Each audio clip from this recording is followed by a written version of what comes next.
Chapitre 13. Je ne verrai pas l'aube. Peu après le coucher du soleil, je remontai une fois de plus la rue Torve, réfléchissant à la situation. Le bestiaire de l'épouvanteur était à Chipenden. Ce serait le premier livre à être replacé dans sa bibliothèque. Je ne pouvais donc m'y référer. Je cherchais désespérément dans ma mémoire ce que j'avais lu sur les créatures de l'obscur originaires de Roumanie. Strigoi et Strigoïka étaient des démons, mâles et femelles. Ils vivaient et agissaient en couple. Le mâle prenait possession d'un cadavre et, vulnérable au rayonnement du soleil, devait passer les heures diurnes à l'abri de la lumière. La femelle s'emparait d'un vivant et montait la garde pendant le jour. Dame Fresque avait dû être une charmante jeune personne, mais son corps était désormais occupé par un être maléfique. J'avais décapité son compagnon, je l'avais vu abandonner son hôte mort. Dès qu'il en aurait trouvé un autre, il me traquerait. Comment le mettre définitivement hors d'état de nuire? Une autre question me tourmentait. Dame Fresque m'avait dit avoir été sommée de nous attirer ici. Ceux à qui elle obéissait pouvaient convoquer un être si redoutable qu'il la détruirait à l'instant. Qu'est-ce que c'était? Y avait-il quelque chose dans le bestiaire concernant une telle entité? Je ne m'en souvenais pas. La Roumanie me paraissait fort loin de nous. Du coup, j'avais parcouru ces chapitres en diagonale, sans mémoriser des informations dont je ne pensais pas avoir un jour l'utilité. Je secouai la tête, consterné par ma négligence. Dorénavant, je devais me montrer plus sage, me comporter en épouvanteur et non plus en simple apprenti. Je m'aventurai de nouveau sous la voûte sombre des arbres. Je n'avais pas fait 10 pas que je perçus les habituels bruits inquiétants sur ma droite. Je fis halte. La chose s'immobilisa, mais j'entendais encore une sourde et lente respiration. Soit je poursuivais mon chemin jusqu'à la porte de la demeure de la Stroïga, soit j'affrontais cette créature une bonne fois pour toutes. Sans plus attendre, je tirai mon épée, les yeux de rubis du pommeau rougeoyèrent, éclairant un ours énorme qui s'avançait pesamment vers moi. Soudain, il se dressa sur ses pattes arrière, de derrière. Il me dominait de toute sa hauteur, ses griffes luisaient telles de longs poignards courbes, terriblement affûtés, capable de déchiqueter n'importe quelle proie. Il rugit, la gueule dégoulinante de salive, et je respirai son haleine puante. Je levai mon arme, prêt à me défendre. Puis une autre idée me vint. Je reculai jusqu'au milieu de l'allée. Aussitôt l'ours retomba sur ses 4 pattes. Il fixait sur moi un regard intense, sans toutefois faire mine d'attaquer. Je me souvenais de l'avertissement que j'avais reçu, de ne pas m'écarter du chemin à cause des ours. Y étais-je en sécurité? Je rengainai l'épée et repris ma marche vers la maison. L'ours me suivit. Il était peut-être d'une sorte de gardien, surveillant la propriété de Dame Fresque, comme le gobelin qui protégeait autrefois le jardin de Chipenden. Un mot me vint alors en tête. Moroi. Dame Fresque m'avait dit avoir jeté le corps de l'épouvanteur en pâture à un Moroi. Je me rappelais vaguement avoir lu quelque chose à ce sujet dans le bestiaire de mon maître. Les Moroi étaient des élémentaux, des esprits vampires, habitant des arbres creux. Mais ils ne pouvaient prendre possession du corps d'un animal, l'ours étant leur hôte favori. Ils chassaient les humains et les étouffaient avant de les traîner dans leur antre. La lumière du soleil les détruisait. Aussi, ne les rencontrait-on jamais en plein jour. Autre détail, un moroi est souvent contrôlé par un strigoi et une strigoïka. Mon hôtesse n'avait donc pas menti. Elle avait un élémental pour gardien. Si celui-ci ne s'en prenait pas aux visiteurs restant sur le chemin, c'est que le chemin lui-même n'avait pas besoin d'être gardé. Quiconque l'empruntait était aussitôt repéré par les démons habitant la maison, et il offrait une route sûre à ceux qui y étaient les bienvenus. Il était inutile que je combatte le moroi, j'avais assez d'ennemis dans le manoir. L'allée ne représentait aucun danger. Autant économiser mes forces. Je hâtai le pas, et quand j'atteignis la maison, j'entendis l'ours s'éloigner d'entre les arbres. La porte était ouverte, j'entrai, l'épée à la main. Cette fois, je ne me donnais pas la peine d'allumer une chandelle. J'avais repris courage, et cela suffit à ranimer les yeux de rubis sur la lame du destin, qui projetèrent un rayon de lumière rouge le long du corridor. Je franchis la porte de la bibliothèque, m'attendant à revoir les rayonnages écroulés sous leur tenture de toile d'araignée. Au lieu de ça, je découvris des dizaines de points rouges luisant dans l'obscurité. Je crus d'abord qu'il s'agissait de perdrieux. Ce n'était que des reflets des yeux de rubis. La bibliothèque avait disparu. J'étais dans une galerie de miroirs, insérés dans des cadres de métal ornementés, 3 fois plus hauts que moi. J'avançais dans la salle à pas prudents. Les miroirs me faisaient face, alignés les uns derrière les autres, le long des murs, tels des paquets de cartes. Et devant moi, indéfiniment reflété, se tenait un jeune homme qui portait le manteau à capuchon des apprentis épouvanteurs et serrait une épée à 2 mains. Puis les surfaces de verre tremblèrent, les images changèrent. À présent, des visages au regard hostile, cruels, me fixaient, comme prêts à se jeter sur moi pour me dévorer. Certains semblaient psalmodier une incantation, d'autres émettre des grognements bestiaux. Mais ce n'étaient que des images, et un profond silence régnait dans la pièce. Un léger bruit m'alerta. Je pivotai. Une souris fila devant moi et disparut dans l'ombre. Inspirant profondément, j'examinai de nouveau les miroirs. On y voyait des femmes aux cheveux mêlés d'épines, aux sinistres faces cadavériques. Étaient-ce des strigoïcas? Si oui, pourquoi n'avaient-elles pas investi le corps des corps plus jeunes, comme celui de Dame Fresque? Toutes avaient en commun des bouches rougies de sang. Était-ce un autre genre de créature? Elles m'évoquaient plutôt des sorcières. Dans mon esprit, en tout cas, la colère avait remplacé la peur, et n'était que pas les premiers yeux féroces à m'observer grâce à des miroirs. J'espérais seulement que ces êtres étaient d'une substance que je pourrais entamer à coups d'épée. Je donnai alors libre cours à ma fureur. Balançant mon arme de droite à gauche, je fracassai les miroirs les uns après les autres. Ils explosèrent dans un tintamarre de verre brisé, et leurs éclats rebondissaient à mes pieds en pluie d'argent. Chaque fois, l'image s'éteignait. Quand le dernier miroir fut détruit, seuls les yeux de rubis de l'épée brillaient encore.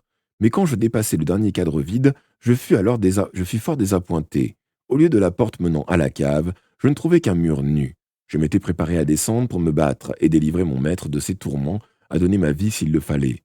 J'avais escompté que la vraie nature de la maison se révélait pendant les heures nocturnes. Je m'étais trompé. La magie qui l'animait était beaucoup plus subtile. La maison se transformait à son gré. La tête de mon maître était hors d'atteinte. Je n'avais aucun moyen de le libérer. Déçu, désemparé, je revins sur mes pas. Je quittai cette demeure trompeuse et repris le chemin sous les arbres. Cette fois, l'ours possédé par un Moroi ne se manifesta pas. Arrivé au bord de la rivière, je ne la traversai pas, mais m'assis près du pont. On peut combattre à l'épée ou au bâton n'importe quel ennemi, à condition qu'il se tienne devant vous. Pour le moment, mes armes ne servaient à rien. Il me fallait utiliser mon cerveau. Malheureusement, trop d'émotions me chamboulaient. Je ne cessais de penser à mon maître. Je n'arrivais pas à chasser de mon esprit l'image de sa tête coupée. Chaque fois que je fermais les yeux, elle revenait me hanter. La poitrine serrée, je luttais pour retenir mes larmes. John Gregory ne méritait pas de finir sa vie ainsi. Je devais l'aider, je devais le sauver d'une manière ou d'une autre.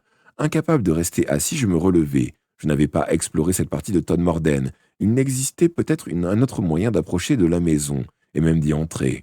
Ou un autre corps de bâtiment que je n'avais pas vu, où l'épouvanteur était à présent gardé. Parcourant de nouveau les rues étroites, je découvris un chemin qui montait vers la colline, sous les arbres. J'arrivai devant un portail, je l'escaladai et continuai à travers champs jusqu'à me trouver sur une hauteur. C'était un excellent point d'observation. Le ciel était clair, les étoiles me fournissaient juste assez de lumière. J'apercevais en contrebas la rue menant à la maison de Dame Fresque, cachée par les arbres, mais aucun autre chemin pour m'y rendre. Plus bas, rien ne bougeait dans les rues désertes, où les maisons se pressaient craintivement les unes contre les autres. Je remarquai alors d'autres grandes demeures, à flanc de coteau, tout à demi ensevelies sous les arbres. Étaient-ce des repères de Strigoi et de Strigoïca? Il y en avait au moins 30, sans compter celles qui se dissimulaient peut-être dans le feuillage. Je les observai longuement. Une chouette ulula. Le rugissement d'un ours lui répondit, quelque part dans la forêt. Le vent se leva, des nuées venues de l'ouest occultèrent les étoiles. Les ténèbres s'épaissirent, les maisons n'étaient plus qu'à peine visibles. Puis une fine colonne de lumière jaune monta du sol jusqu'au ciel. Elle gagna en intensité et changea de couleur, devenant pourpre avant de tourner en rouge sombre. Elle émanait d'un épais bosquet non loin du bâtiment le plus proche. C'est alors qu'un premier globe lumineux s'éleva d'une maison, bientôt suivi d'un deuxième, puis d'un troisième, et d'autres encore. Chacun apparaissait au-dessus d'une des plus grandes demeures. On en dénombrait 9. Ils se rassemblèrent pour former un groupe de sphères qui se mirent à danser autour de la colonne de lumière, tels des moucherons d'été. Soudain, une présence inconnue s'empara de mon esprit. Je ressentis le besoin irrépressible de marcher vers les globes lumineux. Pris de terreur, je vacillai.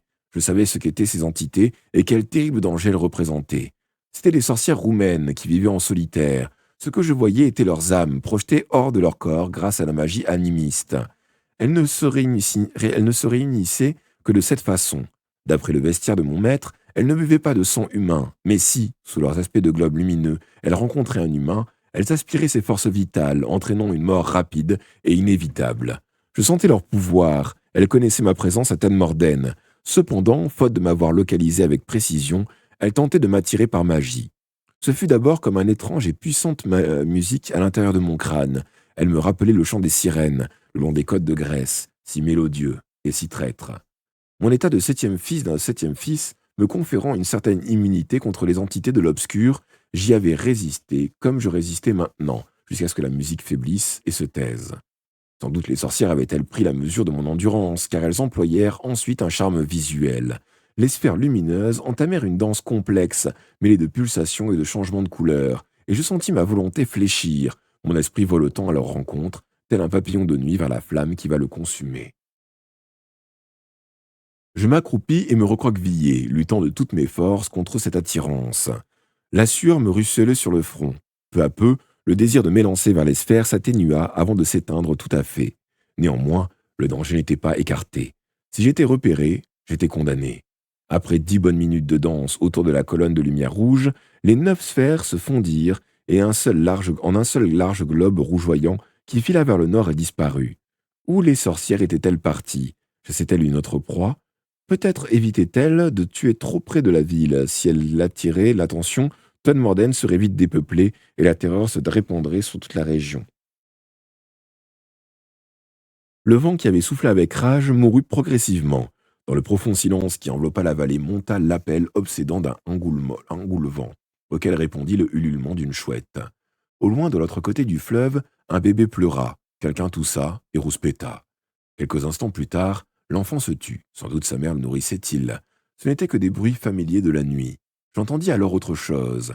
Il y eut un sourd grondement, suivi d'un cri si perçant que les cheveux se hérissèrent sur ma nuque. À quelques distances au-dessus de moi, une voix supplia. « Laissez-moi en paix cette nuit, ne recommencez pas si tôt. Je ne verrai pas l'aube si vous recommencez. S'il vous plaît, laissez-moi. » Brandissant sur mes pieds, je dévalai la pente. Je franchis une clôture et pénétrai sous les arbres. La voix était toute proche à présent. « Non, non, non, non, ne faites pas ça. Je n'en peux plus. Ne prenez pas trop. Mon cœur va s'arrêter. Je vous en supplie, je ne veux pas mourir. » Tout en courant, je tirai mon épée. Les yeux de Ruby s'allumèrent aussitôt et leur rayon de lumière rouge éclaira mon chemin. Je découvris alors avec horreur un strigoi qui aurait pu être le jumeau de celui que j'avais combattu dans la maison de Dame Fresque. Il avait le même crâne chauve, les mêmes oreilles pointues et la même lueur orangée émanait de lui. Il était accroupi sur un homme vêtu d'un manteau déchiré. Il avait tiré à moitié sa victime d'un trou creusé dans le sol, près duquel reposait une large dalle de pierre. Les dents plantées dans le cou du malheureux, il s'abreuvait de son sang.